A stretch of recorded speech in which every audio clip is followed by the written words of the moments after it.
Sa aking paglalakbay patungo sa lugar na tawagin kong pahingahan, hindi ko inaasahang matatagpuan ko ang isang babae na magpapahinto sa aking paglalakbay. Sa kanyang mga tindig na kagandahan, ninanais ako'y nahikayat na tumigil. Sa kanyang pagdating, nabuksan ang pinto ng aking puso sa mga bagong posibilidad at karanasan. Ang kanyang presensya ay nagdulot ng kapayapaan at kagalakan sa aking puso. Hindi ko inakalang siya pala ang magiging pahingahan ko sa landas ng aking paglalakbay. Sa kanya, natagpuan ko ang kalakasan at kahulugan ng tunay na pagmamahal at pagkakaunawaan. Sa paglipas ng mga araw na kasama siya, unti-unting nawala ang pagod at lungkot sa aking puso.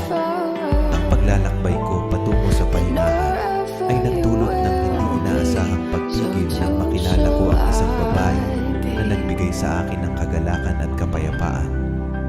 Ang paglalakbay ko patungo sa pahingahan ay nagdulot ng hindi inaasahang pagtigil nang makilala ko ang isang babae na nagbigay sa akin ng kagalakan at kapayapaan.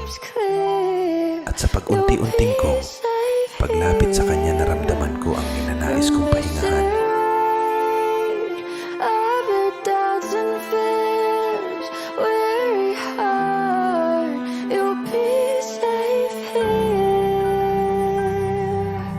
Sa bawat sandali na kasama siya, tila nawala ang bigat ng mga pasanin at alalahanin.